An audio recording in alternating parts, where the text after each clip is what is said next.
자, 그 문제 푸시다 고생 많았고 시간이 어때요? 부족해요? 아니면 딱 맞는 것 같아? 제가 대충 맞춰야 되니까 좀 부족하죠? 네, 부족합니다. 왜 그러냐? 자, 제가 이제 지금부터 말씀을 드릴게요. 필독서 문제풀이 제가 고민 참 많이 했거든요. 여태까지 제가 계속 해오면서 어떻게 하면 필독서를 어떻게 효과적으로 여러분들한테 전달을 할까? 작년 다르고 재작년 다르고 계속 달라요. 초창기에는 계속 몇 년 동안은 어떻게 했냐면 원본을 다 보여드렸어요.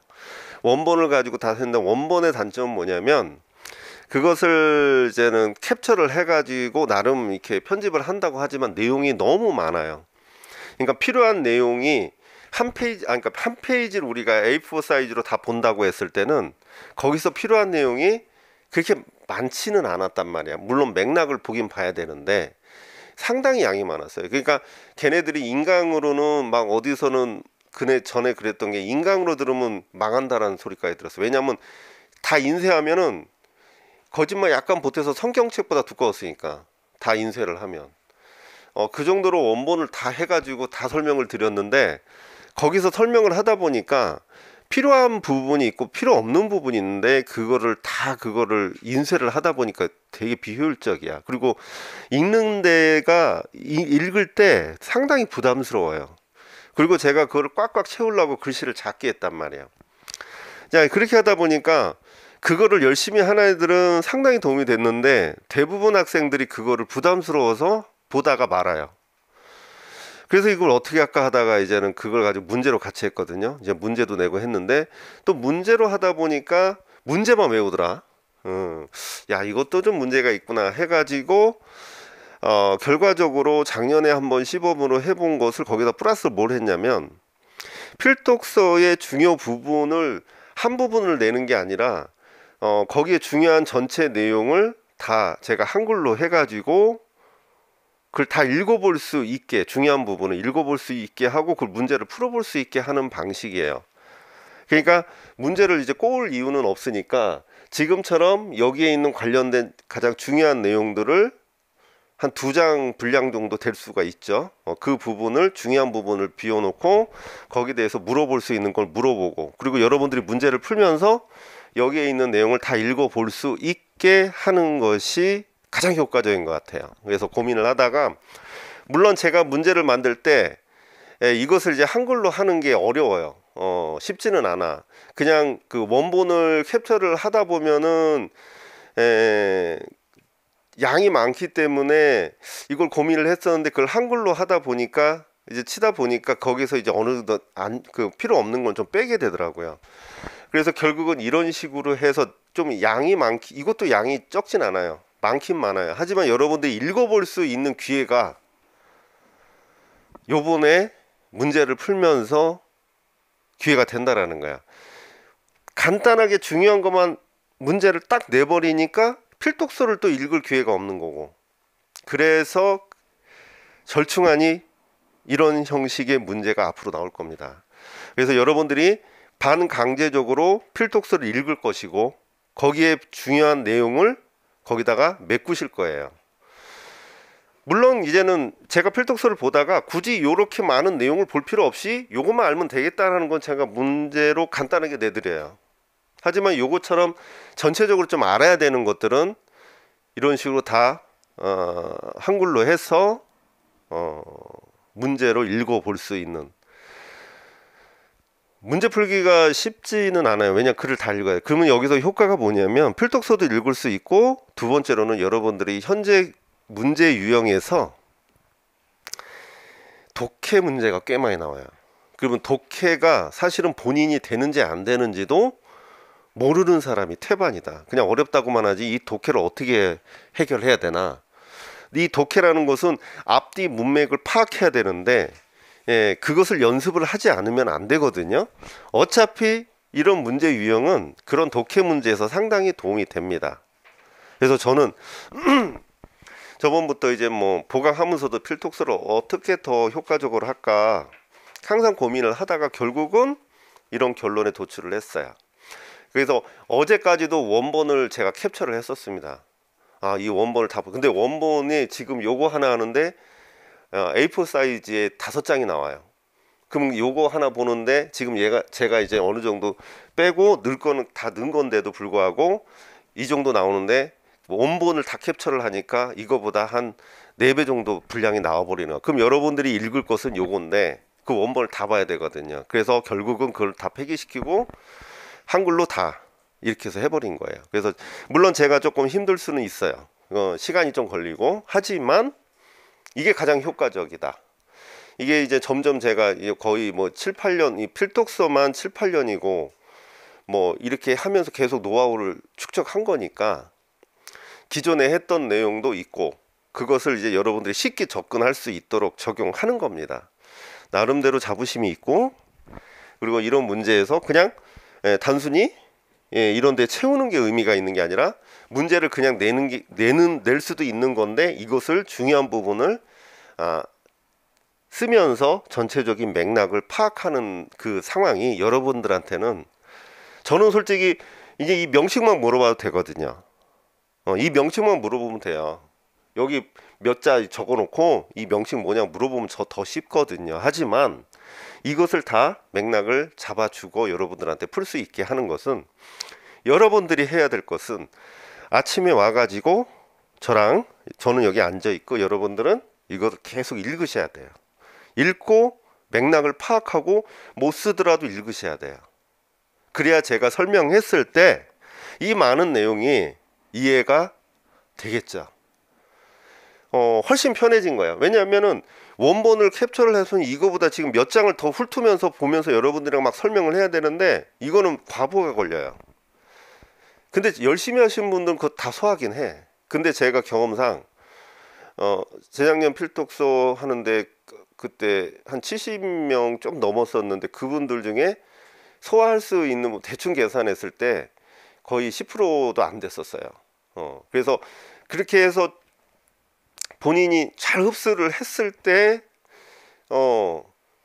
되게 뭐 어디 가서 뭐 내 수업은 뭐 필독서 정말 좋다 하는데 뭣도 모르고 들었다가 이 많은 내용을 다 해야 돼 이렇게 와버리니까 그러니까 머리 좋고 또 독해력이 있으신 분은 그 많은 내용도 그냥 술술 읽어버리는데 대부분 분들은 그걸 못하는 거야. 그럼 저 같은 경우는 그 몇 프로를 위해서 할 수는 없잖아. 그래서 방법을 광고한 겁니다. 그래서 이것 또한 문제로 풀기에는 내용이 많다고는 하지만 이게 최소한으로 이렇게 줄인 거예요. 이걸 다 아셔야 되는 거예요. 그리고 모든 문제가 이렇지는 않아요. 그리고 우리가 이제 서양 미술사라든가 동양 미술사라든가 그 다음에 표현 파트도 마찬가지예요. 표현 파트도 제작 과정은 일부만 내는 게 아니라 제작 과정이 있고 거기에 특징이 있으면 그걸 한꺼번에 다 한글로 제작을 해서 중간중간에 물어볼 겁니다.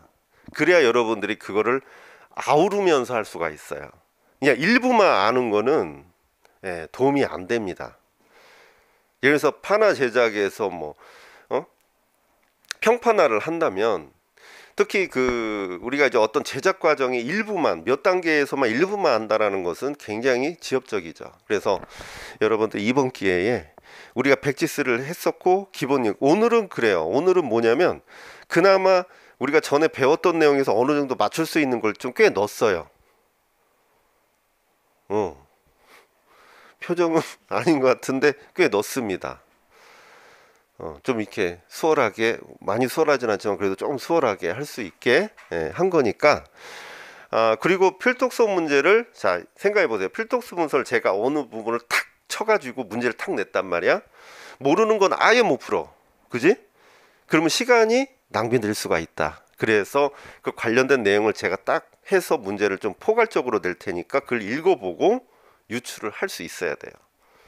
그게 독해입니다. 독해가 되면 굉장히 도움이 많이 돼요. 여러분들이 시험 문제 푸는. 그러니까 요번에 잘 따라오셔서 제가 최대한 문제를 다양하게 기존에 했던 내용 외에도 다른 필독서를 통해서 또 책을 더 요번에 또 이렇게 구하고 거기에 대해서 도서관에서 또 이렇게 한 게 있기 때문에 그걸 가지고 또 다양하게 접근을 할 테니까 여러분들이 기존의 지식이 베이스가 돼야 됩니다. 그래서 여러분들은 어떻게 한다? 기본 내용을 계속 반복해야 돼요. 여기서 나오든 안 나오든 기본 내용을 반복해야 됩니다. 그래야지 도움이 돼요. 여러분들이 제가 필독서 한 데에서 필독서를 막 보러 다니는 건 말도 안 되는 거야. 제가 그럴 거면 이런 식으로 안 하죠. 이게 전부 읽어볼 수 있게 만들지도 않아요. 그냥 문제만 탁 몇 개 탁탁 쳐서 낸다. 그거는 모의고사나 단원별에서 하면 되거든요. 응용에서 하는 건 단원별이나 모의고사 충분히 가능해요. 근데 여기선 그게 문제가 아니야. 응용이 문제가 아니야. 전체적인 내용을 맥락을 잡고 그 필독스의 주요 그 문맥이라든가 문장의 용어 이런 것들을 어느 정도는 섭렵하셔야 돼요. 그래서 걔네들도 문제 낼 때 다 그거에서 따온 거니까 그게 타당성이 있거든요. 자, 그래서 나름 고민 많이 했는데 하다 보니까 야 이게 제 최선이구나 이렇게 생각이 들었어요. 여러분들한테 좀 어려울 수도 있어요. 처음 접하거나 뭐 전에 접했어도 좀 어려울 수 있습니다. 그래서 쉽지 않지만 요번에 이것을 다 보시고 이해하시면 상당한 도움이 될 거예요. 상당한 도움이 될 거예요. 물론 우리가 기본 내용에서 했던 거에서 약간 더 깊게 나온 것은 그것도 하겠지만 좀 중복이 되는 것은 그렇게 많이 하진 않을 겁니다. 그래서 좀 더 우리가 예를 들어서 뭐 불상을 했다면은 불상에 대해서 관련된 내용이 똑같은 문제는 의미가 없어요. 뭐 필독 백지 쓰기나 이런 거 똑같은 문제는 의미가 없고 그런 문제는 응용해서 내는 게 아니라 거기서 좀 더 깊이 나온 게 있으면 그걸 더 해드릴 거니까 여러분들이 이런 거 너무 어려워요 라고 생각하지 말고 필독서를 본다고 생각하고 문제를 유추해 보시면 돼요. 그래서 여러분 다시 한번 얘기하지만 여러분들은 계속 이론 내용 자 단원별로 나갑니다. 단원별로 나가기 때문에 여러분들 보고 공부를 해갖고 오라는 거예요. 그러니까 기본서를 계속 반복해서 보고 오시면 돼요. 못 풀어도 상관이 없어요. 대신에 문제 풀 때 꼼꼼히 읽어보셔야 돼. 그래야 제가 설명할 때 이해를 합니다. 자 보시면은 평가에 관련된 내용입니다. 자, 현재 우리 교육과정에서 문제가 날 때는 평가에서는 한 문제가 꼭 나와요. 자, 한 문제가 꼭 나옵니다. 어디서 나올지는 모릅니다. 꼭 나와요. 근데 우리가 어디서 나올 건지 유추는 가능해요. 그래서 우리가 교육과정 이거 하면서 교육과정이 들어가는데 제가 교육과정의 내용체계에 관련된 문제는 암기한 걸 제가 확인하진 않을 거예요. 그건 여러분들의 몫이죠. 제가 조만간에 이 보강도 끝나고 다 이제 마무리가 이제 오늘 끝나니까 제 목소리로 교육과정을 계속 읽을 겁니다. 그럼 귀에서 꽂고 계속 들으셔야 돼요. 그러면 오갈 때 약간 걸을 때 제가 유튜브에도 올리겠지만 그 파일 mp 파일을 카페에 올려놓으면 그거를 여러분들 스마트폰에 저장을 해가지고 이어폰에다가 들으면서 반복을 하세요. 듣기 싫을 수도 있어. 하지만 그런 식으로 계속 한 번이라도 더 들으면 외워지겠죠. 그래서 중학교 거, 고등학교 거, 그 다음에 진로 선택 해가지고 파일을 뭐 한 3개, 4개 나누어서 이렇게 만들어 놓을게요. 좀 최선을 다해서 그렇게 뭐 어떤 분은 뭐 노래로 만들어 달라는데 그거는 더 힘들 것 같고 그죠? 노래는 듣기 싫을 수 있어. 자, 그래서 교육과정은 따로 하루에 조금씩 외우셔야 됩니다. 계속 외우셔야 돼. 그거 안 나오면 그냥 안 나오는 건데 나오게 되면 여러분들이 그걸 감당하기 힘들어요. 그게 4점이라고 치면 그 4점을 딴 데서 메꿀 수가 없다.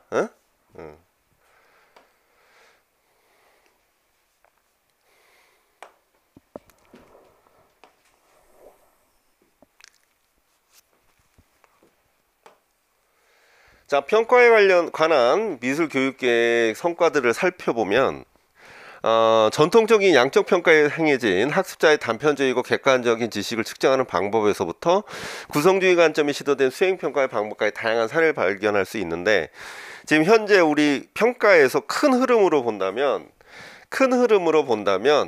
우리가 평가에 관련된 것은 우리가 양적 평가는 이제 결과적인 평가를 얘기합니다. 결과적인 평가를 얘기해요. 그래서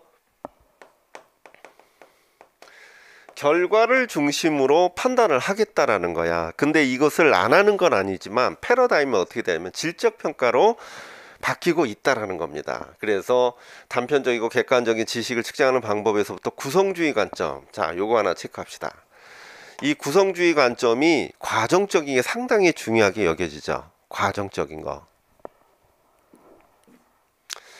자, 구성주의에서는 자, 과정을 중시하고 구성주의에서는 또 실용적 지식, 그러니까 학생들의 삶에 의한 지식,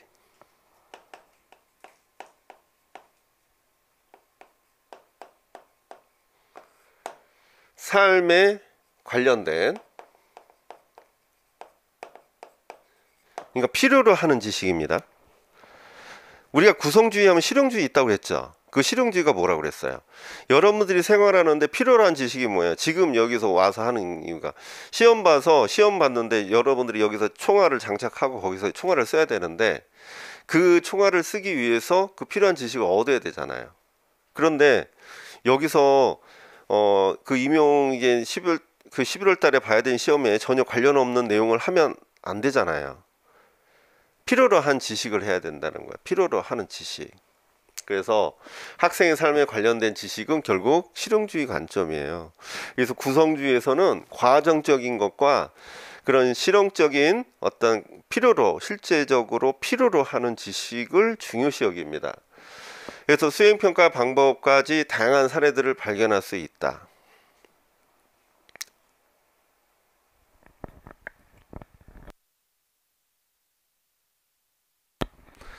자, 그래서 이러한 경향들은 국내의 학계에서 쉽게 찾을 수 있는 현상으로 미술에서 평가가 더 이상 양적 평가가 머무를 수 없다는 측면들을 보여주고 있는데, 미술 평가에서 미술 평가 상관관계가 얼마나 중요한지를 나타내고, 이 점은 미술에서 평가의 무용론을 반박할 것이다 라고 할 수 있고, 미국에서는 그래서 이것을 가지고 우리가 여태까지 뭘 봤어요?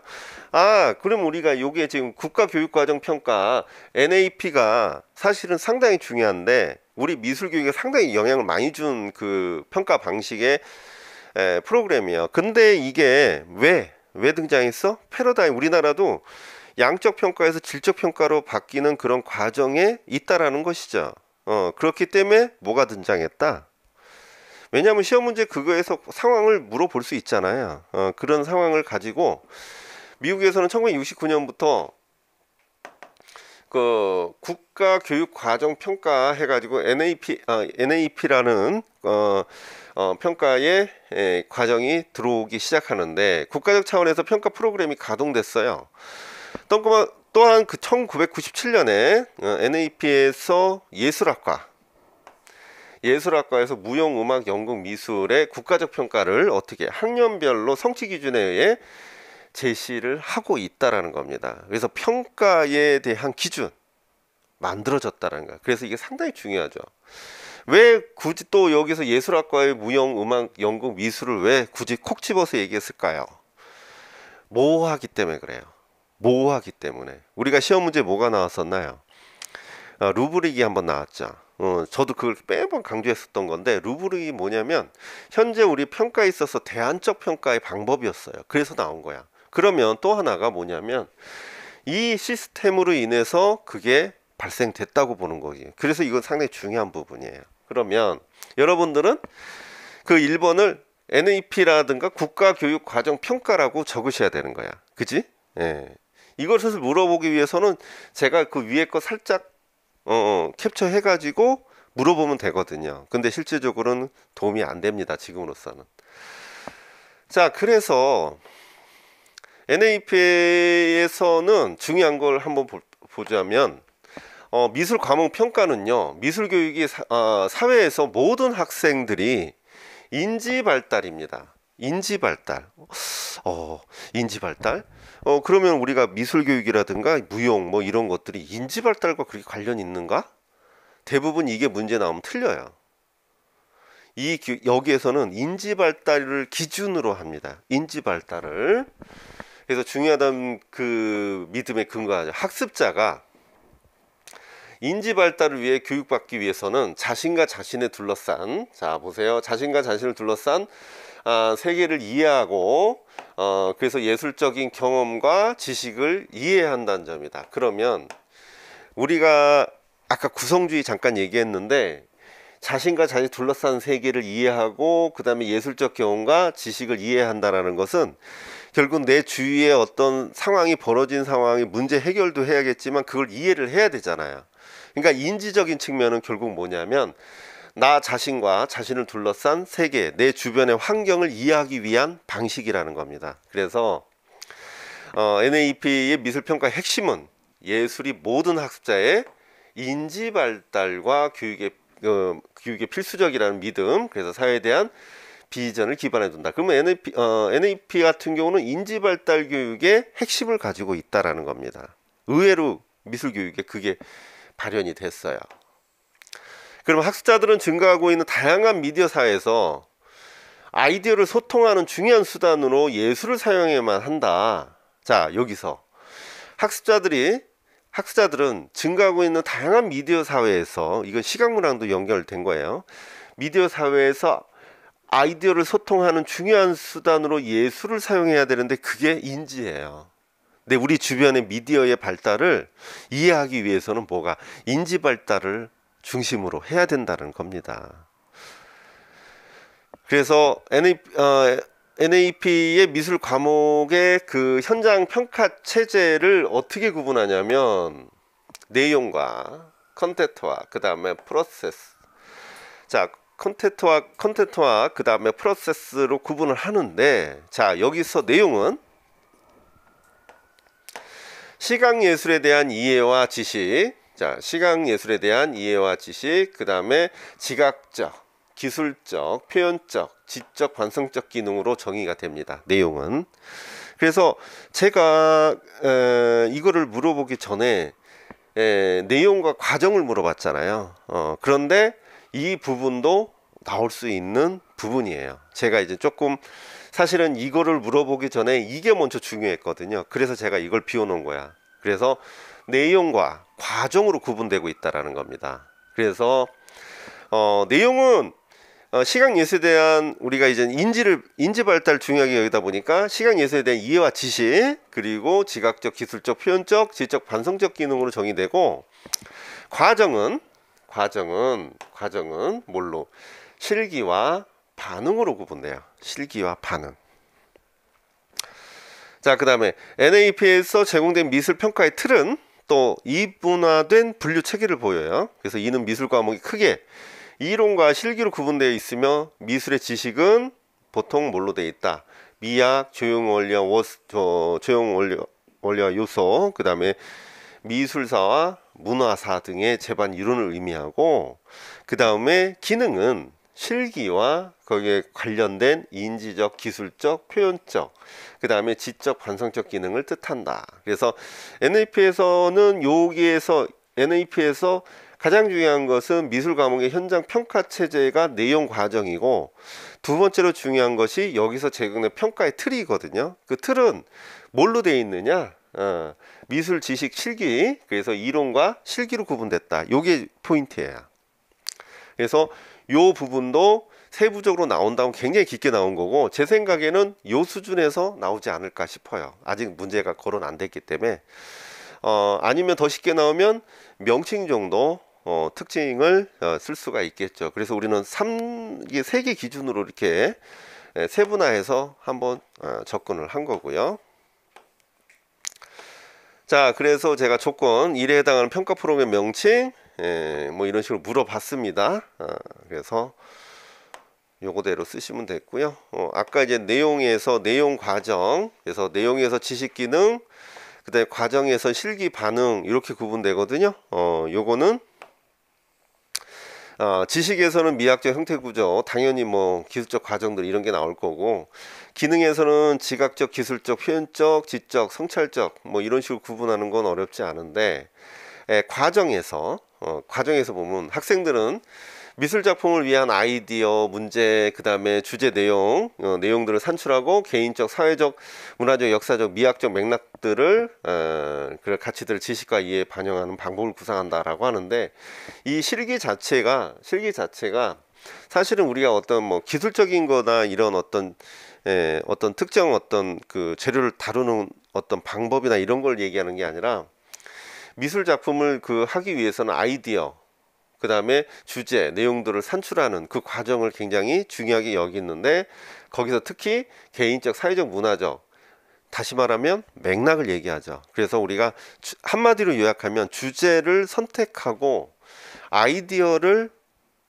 제시하기 위해서는 맥락적으로 해야 된다는 거죠. 맥락적으로. 그리고 학생들은 자신의 그 작품과 디자인을 평가하고 성찰하는 것도 현재 교육과정에서 얘기하는 거죠. 그래서 우리 현재 교육과정에선 자기평가, 동료평가 있죠.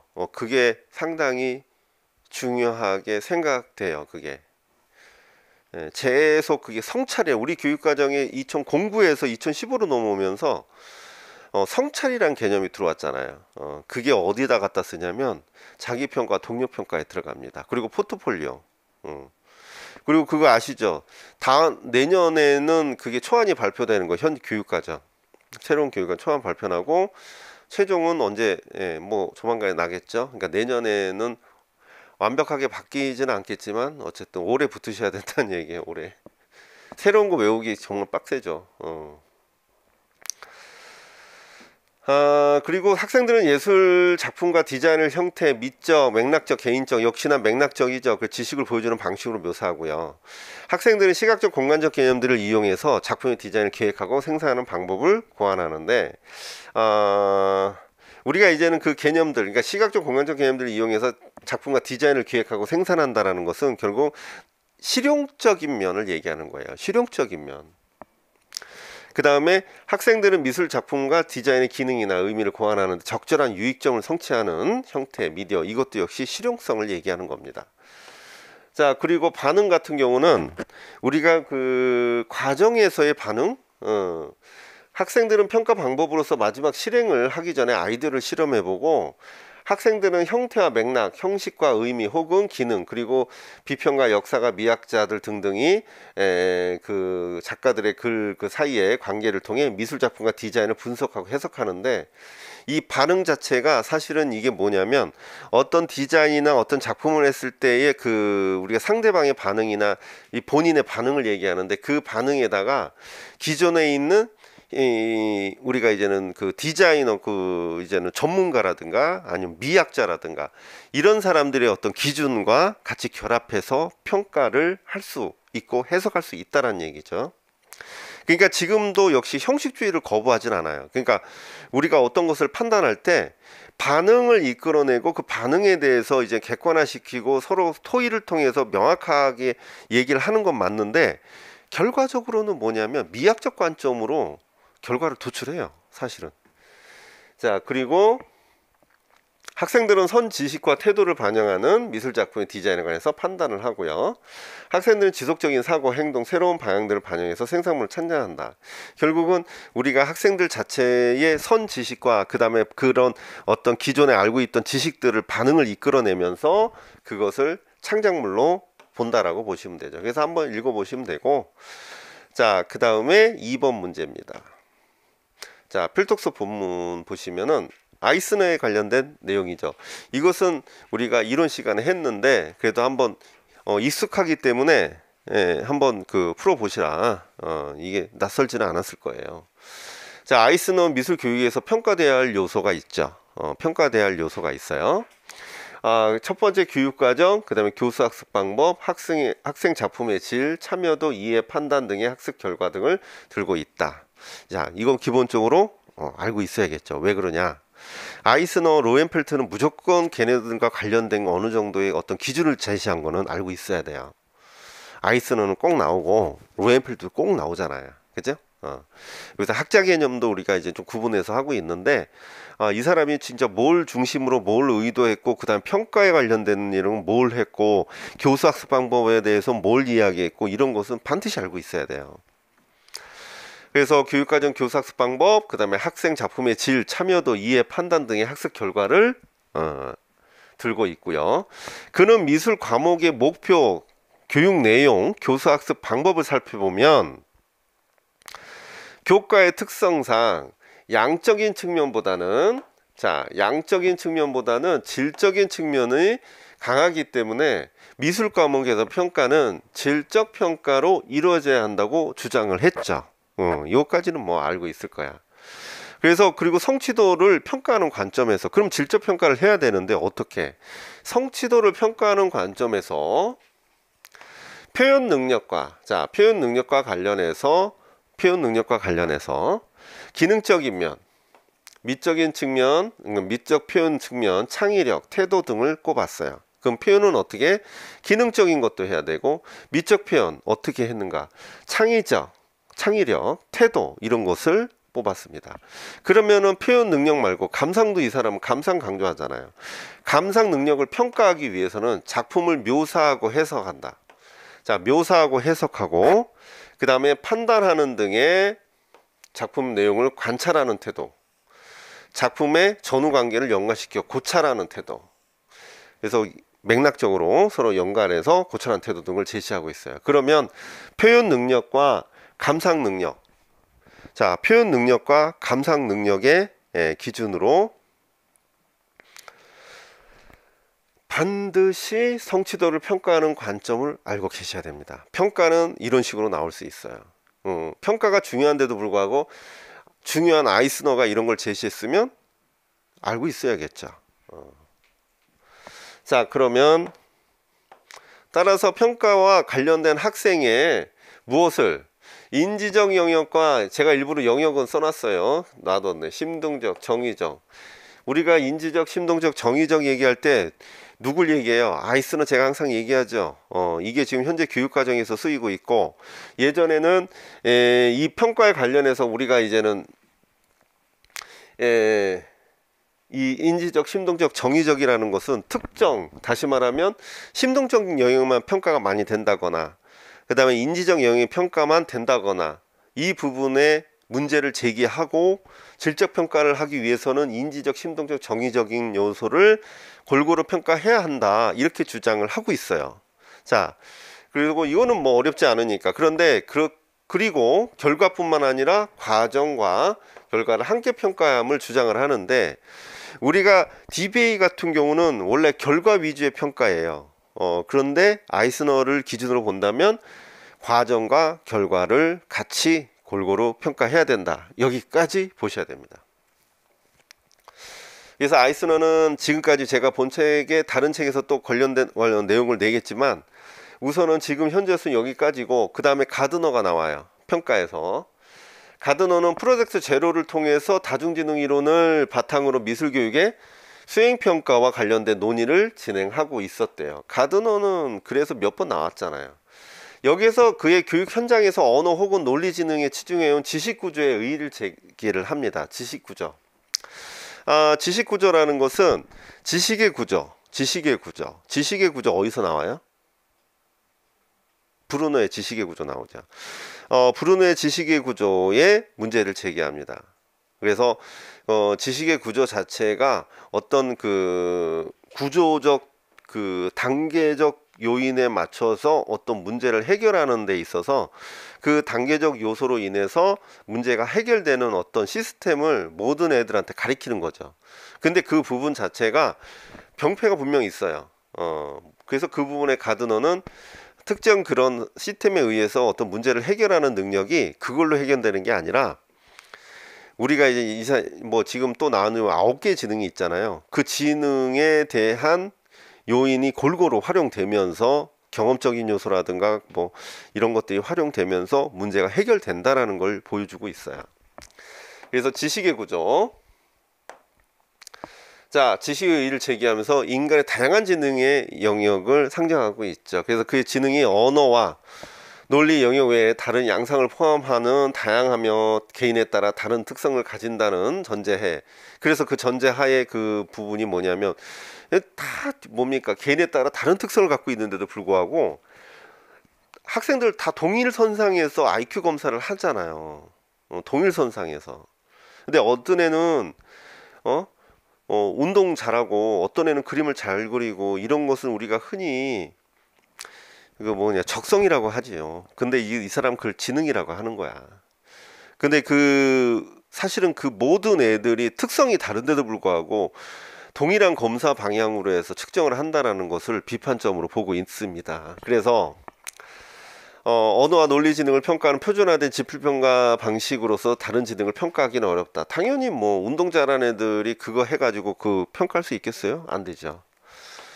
그는 평가가 예술 영역에 반드시 필요하다고 보았는데 예술 영역은 언어나 수학 그 다음에 평가 도구로 평가할 수 없고 예술 영역에 적합한 평가 도구로 가능하다고 했어요. 그래서 가드넌에 의하면 실기는 예술 교육의 학습 과정의 가장 중요한 부분. 자, 그러면 가드너가 뭐를 중시한다? 실기, 그러니까 제작을 상당히 중요하게 여겨요.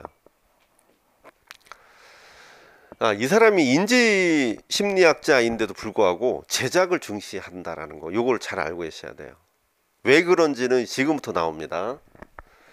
자, 실기 교육에서 학습 과정의 가장 중요한 부분이기 때문에 자, 지각과 성찰이 학생들의 예술 교육의 결과물로 그래서 결과물과 집중이 연결되어야 한다고 주장한다. 여기서 우리가 중요한 게 실기 교육이 중요한데 여기서 지각과 성찰이 그럼 우리 교육 과정에 성찰이 어디서 나왔겠어? 가드너에서 나온 거예요.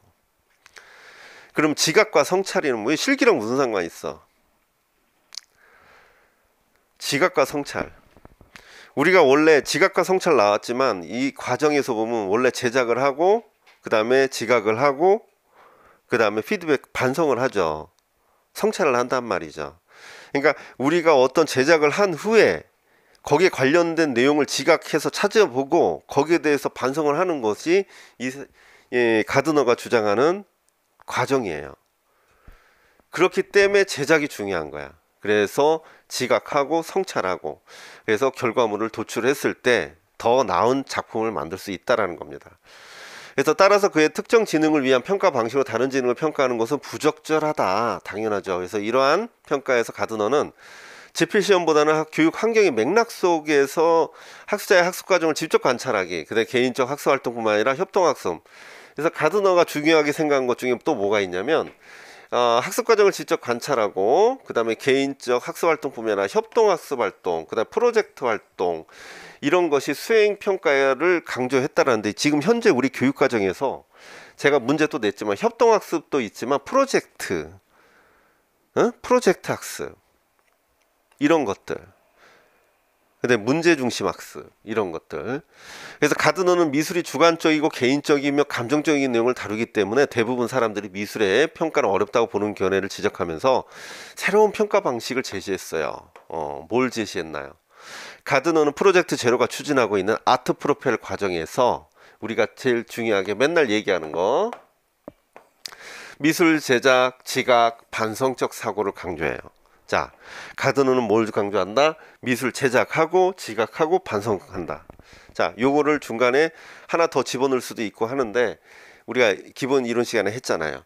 그래서 제작을 하게 되면 원래는 우리가 보통 제작을 어떻게 해? 먼저 지각부터 하고 제작을 하는데 가드너는 제작을 먼저 하고 그 다음에 지각을 하는 거야. 그러니까 내가 예를 들어서 핸드폰 디자인을 하고 싶어. 그러면 어느 정도 뭔가를 찾아봤겠지. 그것까지 나오지 않지만 어쨌든 제작을 합니다. 핸드폰에 대해서 디자인을 했어요. 근데 그래서 우리가 다른 나라나 어디 다른 상표의 그 어떤 뭐 사과라든가 얘네들 핸드폰은 어떻게 생겼지? 한번 지각하러 찾아보는 거야. 찾아보니까 내게 너무 촌스러워. 그래가지고 결국은 사과 거 보니까 와 이게 각진 것이 나름 마음에 드네. 그래서 이것도 이제 좀 각지게 해야겠다고 하는 거야. 그게 지각이야. 그걸 통해서 이제 반성을 하는 거죠. 그러니까 그게 더 효과적이라는 뜻입니다. 그래서 아트 프로펠에서 주목한 부분은 과정 폴리오입니다. 그 과정에서 그걸 만들 수 있다라는 거예요. 그래서 자, 프로세스 폴리오 자체인데 이것은 학습자가 작품을 제작하는 과정에서 드러나는 인지적 활동을 평가할 수가 있어요. 그래서 과정 폴리오는 포트폴리오 일종인데 학생들의 작품과 수행 과정을 총체적으로 모은 겁니다.